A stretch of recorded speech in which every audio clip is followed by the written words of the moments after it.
Morning readers, it's Tilly here from Tilly's Shelf and welcome to Tag Wednesday. So if you don't know what Tag Wednesday is a thing that happens to disorganised people who can't manage to film a video for Tag Tuesday. So today I'm going to be doing the Rereading Book Tag created by my mum Roz at Scallydandling About the Books and my brother Alfred, who joined her for the creation of the tag. And I was tagged by Alfred, and Roz was unkind enough to say that I would not do the tag, and Alf said that he would have to needle me until I did it, which I think is a little bit unfair because I do sometimes do tags. It's just, I mean, as evidenced by Tag Wednesday, I do sometimes struggle. And I was thinking about why this is last night, and I think it's because I somehow think that the threshold is a little bit higher because a lot of people are doing the same tag, a lot of people are answering the same questions, and I feel like you have to create something that is interesting enough to kind of merit a place in that selection of answers. And you have to create something that is like kind of worthy of the people who created the tag and the effort that they put into like developing those questions. Yeah, I don't know exactly why I feel like a tag should be at a higher standard, and I also struggle to keep tags to a reasonable length. I think because like there's 10 questions in them and I can ramble for 5 minutes about one of them. So with that in mind, without further ado, let's get down to the questions. If I can find my things, there we go. So this tag is about rereading books, and I'm going to be answering basing it on the latest statistical data, because this year has been the first year that I've been successfully writing down every single book that I have read in this little handy book here, and I've been coding them as I go along based on what kind of book they are, and one of the key things that I've been writing down is whether or not they're a reread. So with that in mind, I've got some very up-to-date data on my rereading habits of this year, and then obviously I can kind of reflect on how that's changed from last year, because somehow 2020 is not entirely a typical year, strangely. So yeah, question number one is, where do you sit on the rereading scale? So Roz and Alf suggested a scale that goes from one book Johnny, who reads one book and then he rereads it again and again for his whole entire life and he only reads that one book, to infinite book Lizzie, who reads different books every single, like never rereads a book basically and constantly reads new things. And they asked like, where do you sit on that scale? I guess what proportion of books do you reread, or how often do you reread books? So far this year, I have read 48 books and 10 of those have been rereads. So approximately 20% of my reading this year has been rereads, which puts me slightly closer to Lizzie than to Johnny, which is weird to me because I think I would have put myself further over towards the rereading side of things. I think of myself as somebody who rereads too much, and I definitely sometimes feel bad about how much I reread, and I think maybe one of the factors in that quite low number, I think, is that this year I've been making quite an effort to not reread, and sometimes when I've felt like rereading something, I've deliberately gone out of my way to find a new book to read rather than doing that reread. That would kind of like tick the same box, I suppose. Like rather than rereading a favourite Agatha Christie, I've tried to get hold of a new Agatha Christie. But unfortunately, like some of the ones I reread because they're the best ones, and then the new one is like slightly disappointing. But anyway. So question number two is, has that changed? And I have kind of like touched on this already, in that I've been trying to reread less. I would say I've gone through phases in my life where as a very young child there was a lot of rereading, often because it was a book like We're Going on a Bear Hunt that you just, you want your parents to read it to you every night, and then you learn to read and you read it to yourself every night because it's a familiar story and you like the rhymes and so on. And then particularly at school, we frequently had situations where I say we, for me and my brother, like we'd read a book at home and then we went into school and the book that we were told to read at school was one that we'd read before at home, and so it just became normal to reread like at least a little bit, or like sneak off and find a different book and like hide a new book underneath the old book and so on. Yeah, it was always quite funny because they'd give you like, you'd read like the first chapter and then they'd be like, oh, now suggest your predictions for what's going to happen in the next few chapters, and like I'd write down exactly what was going to happen and get this response of like a tick and then interesting theories or like good imagination or something like that, and it's like I know that's what's going to happen because like this is a successful children's book this year, so obviously we've read it.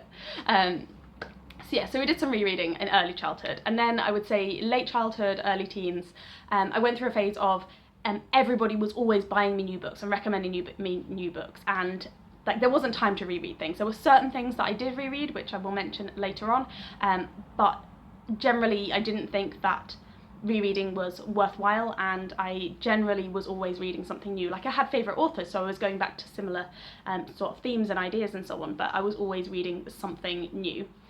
Then I went through a phase where there was a lot of exam stress, and it didn't seem like reading was worth the time when I could be revising, which just shows how appalling our later education for children is. And like I wouldn't really read at all when I was sort of 15, 16, 17, or I wouldn't read anywhere near as much as I used to, but I would reread because it would kind of be like a guilty procrastination of I should be revising, but I'm just going to sneakily read this book tonight instead. I can remember one specific time when I was about 17, I was revising for some very important exams at the end of my time at college. All of my course was like essentially measured by this one set of exams, all at the end, as opposed to A-levels, which are like broken up. And I went down to the library like every day for, I think it was like the Easter holidays. I went down to the library specifically to revise really, really hard. But on my way walking down to the library, it was like a half-hour walk, I was rereading the Little House on the Prairie books, and I can remember multiple days where I was reading on my way down to the library, and I would just sit down in the little specific like private study area and like hide my book under the table and keep reading for like the first hour of the day, because I didn't want anybody else, like I'd have my book hidden because I didn't want all of these other like hardworking students to realise that I was just sitting there reading instead of revising. Somehow still managed to do all right on those exams, but you know, yeah. And then since that time where I was almost exclusively rereading, I think I've been kind of like fighting back against the tide of rereading and trying to just like read new things more. And I think like I'm starting to rediscover the delight of reading new things, whereas I think for a while in my head the only books I could trust to be good were books that I'd already read, which is kind of sad. But yeah, I'm kind of moving on from there. Question number 3 is, when do you reread? And the examples that they suggested was immediately after finishing a book versus like several years later. I don't think they were necessarily expecting the answer Christmas, but Christmas is definitely a time when I reread books. So in my household, as a child, we had a box of books that only came down at Christmas, so if you didn't read them at Christmas you wouldn't get them for the whole of the rest of the year.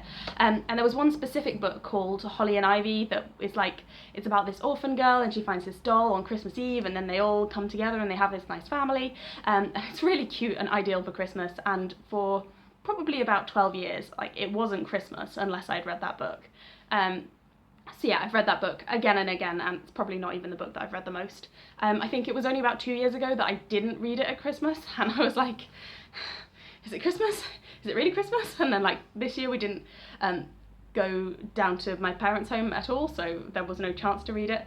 Yeah, so it was a little bit odd, but yeah, I've kind of gradually persuaded myself that I don't have to reread that book in order to enjoy Christmas. But yeah, Christmas is definitely a time when I would tend to reread more. Also in the last few years, it's been when I've gone back from my home here to my parents' house, so there's been like old familiar books on the shelves, so I've been more likely to pick up an old favourite to reread. And also not have to worry about will I finish it in time, or, you know, because I can just leave it halfway through when I go back up here, if that makes sense. So another time that I've been rereading more in the last few years is in July, for Jane Austen July, which is like, it's a time when you can reread and you don't have to feel guilty about it. It's brilliant because, you know, you're allowed to. It's Jane Austen July. You're supposed to be rereading Jane Austen. So that's quite fun. And yeah, and those are the kind of time periods where I tend to reread.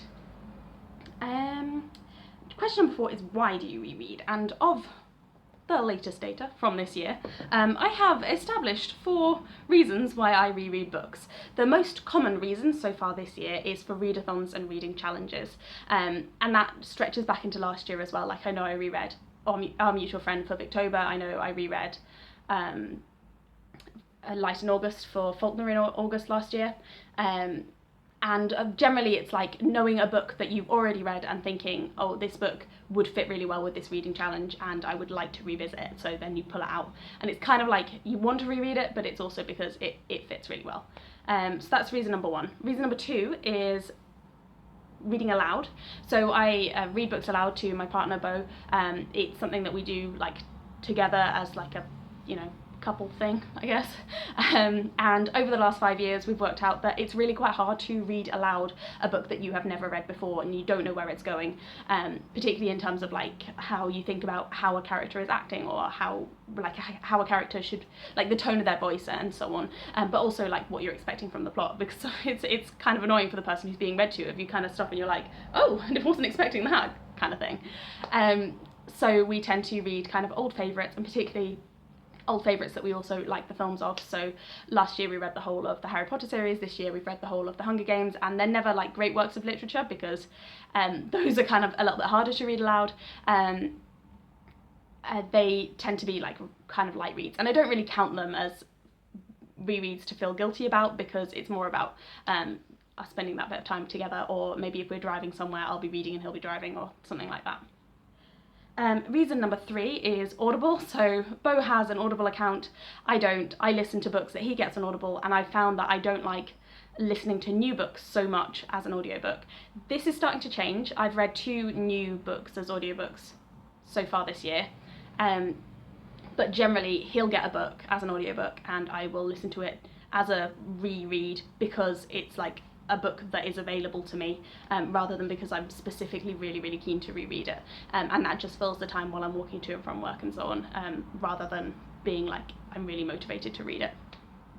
And reason number 4 this year, I've only read 1 book for inclination/comfort, and that was Pride and Prejudice, during the beginning of all of the COVID issues. So I would have previously said that inclination or comfort was like the number 1 reason, and that's like when you look at a book on the shelf and you're like, oh, I don't remember who the murderer was in that murder mystery, or oh, I really like that book, makes me feel really cozy, and it's that kind of going to the pub with old friends thing, or like the comfort blanket thing. I would have said previously that that was my main reason for rereading, so I'm interested that that has changed quite a lot. So yeah. Question number 5 is, how do you reread? So they talk about maybe skipping ahead to the best bits. That is something that I used to do. So I can remember that there was a whole phase where I would reread Jane Eyre quite frequently, but start from the point where she gets to Thornfield Hall, because to me that was like when the interesting part of the story kicked off. Then I went back one time and I read it from the start of the school bit, which I always, well, from the start, but covering her time with her aunt and the school, and I'd always thought of that as the boring bit, and I was completely amazed at the depth that it adds to Jane's character, and how it sets up for her later experiences, and how it shows how her values are formed. So my theory now is that if it's in the book, if the book's worth rereading, it's probably in the book for a reason, and the author has put it there, and maybe I haven't seen the value of it yet, but at some point I am going to. So I will tend to reread a book cover to cover. What this means is sometimes I drag myself through bits of the book that are really like slightly less engaging than other parts, and it can make rereading sometimes a less enjoyable experience if you're thinking, oh, I'm not very keen on this bit of the book. But yeah, that's just what I tend to do. The only exception is if you're looking for something and you like open to find something specifically, and then you just accidentally keep reading the book from that point. But then I will quite often go back and read the bit that I haven't read to make sure that I've completed the book, because otherwise, you can't count it as a book read because you've only read part of it. The other how that I've written down on my notes is probably faster, guiltier, and later at night, because I tend to feel like rereading isn't really maybe worth the time, or I should be giving the time to something else, or it's something that I'm doing because I'm maybe procrastinating something else that I should be doing, or something like that. So I tend to reread kind of quite quickly and feeling a little bit like, oh, I should be doing something more important, and like I might reread like late into the night, particularly books I would read late at night used to be books that I was reading as rereads to just help me get to sleep, rather than because I particularly wanted to reread them. Oh, and the other thing is that it might be in a different edition or format. So I've talked about audiobooks, I've talked about reading aloud, but also if you're reading a classic book and rereading it, having a different edition might have different notes or a different introduction, or like maybe some illustrations, or just a different format, or it might not have somebody's scribbled notes in it, or it might have somebody's scribbled notes in it, and those can kind of change the way that you think about that book. Question number 6 is, who or what do you reread? So I have a little confession to make. Of the 10 books that I have reread this year, 3 of them were on Audible, so they were just books that I reread because a Bo had got them, so I kind of like happened to reread them. and 7 of them I had reread multiple times already. So I think I have quite a small pool of books that I go back to again and again, and I think it's pretty normal for me that if I've reread a book once, then I've probably reread it about 3 or 4 times as well. That's just what I tend to do, and it's books that I particularly want to go back to, or it's books that have that familiarity value and that nostalgia value that draw me back. So one specific what that I tend to reread is children's books. So I've got here Swallows and Amazons by Arthur Ransom. I've already mentioned Little House on the Prairie. The C.S. Lewis stories, definitely I've reread quite a few times. And I've got here in Spanish it's Maya se va al Amazonas, but in English it's Journey to the River Sea by Eva Ibbotson. That was a real favourite book of mine when I was like quite a young, I suppose preteen kind of age, and then I've reread it a few times as an adult as well. So those children's books that I've had so many years with, then I've had more opportunities to go back to them and reread them. Or also classics I tend to reread. Books that I've maybe studied. So one work that I reread this year was Translations by Brian Friel. I read that again and again and again as a student when I was studying it, but I've read it like twice since. So it's about books that I get to know really, really well, and then I get a lot more from them just from knowing them so well. So you might go back to chapter 1 and think, oh, this is a reference to chapter 7, because you know the book so well that you can put that together in your head, and that enables you to get more out of the book. A classic author that I would tend to reread is Jane Austen, which brings us on to the next question, which is there a book that was better on rereading? So of the books this year, I've looked at them and thought maybe about 3 of them have got better on rereading. One of them has got definitely worse, and the other 6 have roughly stayed the same, even though I might have thought different things about them as I was reading them. But the most notable book in memory that has got better for me on rereading is Mansfield Park, which is right there. So the first time I read Mansfield Park, I was expecting something quite different from it, and I found it quite boring.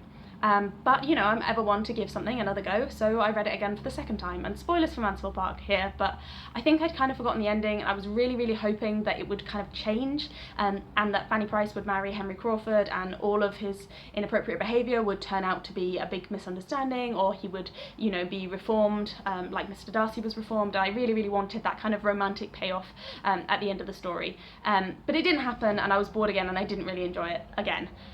Weirdly, I then reread it for a 3rd time, and I don't know why, but I think the only explanation is that I'd read the other 5 books so many times that I just needed to have some variety that was still Jane Austen.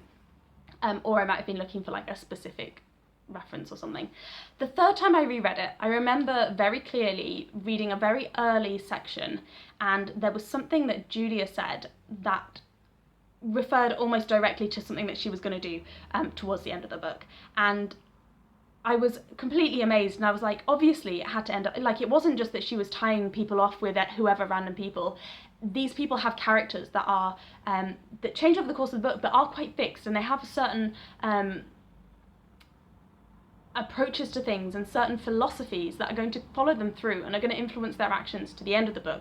And the way that those characters are so beautifully constructed, it was a revelation to me. It was I know it's pretty basic when it comes to creating characters, but when I read that in Mansfield Park, it was like a light bulb moment, and I was like, this is so good and so right. It's so, the way that it all comes together at the end is exactly how it is meant to come together, and it's just such a brilliant example of her craft and her ability to do that.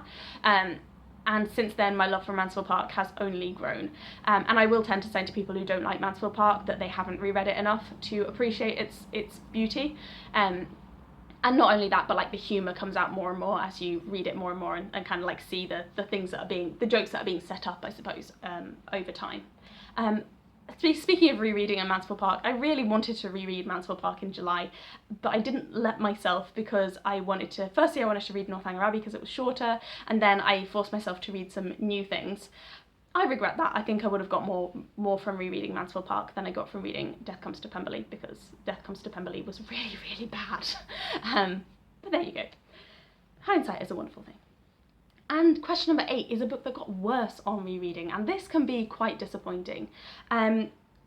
So probably in terms of like thinking of like Mansfield Park, a classic that sadly got worse on rereading for me was Villette by Charlotte Bronte. So I reread this after having seen a play adaptation, and I read it for the first time probably when I was maybe about 17, 18. I was really disappointed on rereading it to find that I found the language excessive, and I am never somebody who really struggles with complex writing and flowery writing and like that Victorian writing style. But in this, I just found it unnecessary, and I just found it over complex, and I didn't really like the kind of ghostly plot line, particularly knowing the way that it was going to go. The first time I read this, I really liked the ending of it, but this time I just didn't really like the relationship that was set up. I suppose maybe I've got more adult understandings of romance, I suppose. So yeah, I found some challenges in this the second time I read it, and I was a little bit disappointed. Another book that is far less like a literarily merit, that has far less literary merit, let's put it that way, that I was disappointed on rereading was Across the Nightingale Floor by Leanne Hearn. So this is part of a series that's set in a kind of Japanese style fantasy world, and I was convinced that Beau and I were going to love this, and I bought the whole series because I was going to read him aloud the whole of this series. Halfway through the first book, we realised that the writing was absolutely awful. The story didn't really pull us along, and there was just not much going for it, even though I've read this twice as a teenager and loved it, 2 or even 3 times as a teenager and loved it. It was just really bad. So yeah, so we gave up on that series after the first book. Question number 9 is your most reread book, and probably all of the Jane Austens are up there, but probably going back in time, my 2 most reread books both have princess in the title. So there is A Little Princess by Frances Hodgson Burnett, which I don't have here, but I do have The Secret Garden, which I don't think I've ever reread, weirdly. And just chucking books everywhere, The Ordinary Princess by MMK, and those are 2 cute books about girls who become, well, don't necessarily become princesses, but you know, like girls who like make it on their own and, you know, wear pretty dresses and stuff like that, and you know, show fortitude and resilience and all sorts of things like that. And I would just read them all the time, and particularly any time that I couldn't sleep at all ever, I would read those books until I fell asleep. So yeah, I must have read them hundreds of times potentially. It's something I used to do a lot more when I was younger. It's like that kind of thing where you're scared of the dark, but you don't want to admit being scared of the dark, but having a book in front of your face kind of protects you from all of the monsters. So I would do that quite a lot and like hide under the covers and read in order to fall asleep. But yeah, I don't really have to do that anymore. And I don't have those books here, but those are probably historically the books I've read the most. And I would still read them now, kind of like for nostalgia value, even though I haven't in the last few years. So that is all of the questions, and the only thing left to do is to do some tags. So I would like to tag John Allen Pascoe. I think he has done 1 tag so far. I don't know whether he's particularly into doing tags, but I would like to see what he thinks about this if he has some time to do it. Valentina Garcia, who again, I don't think she's done many tags so far, but I would like to see what she says about this. And Tootight Lautrec, who I haven't seen any tags I think on their channel, but again, I think they would bring some like glitz and sparkle to you answering the questions here. So yeah, thank you very much for watching, and take care.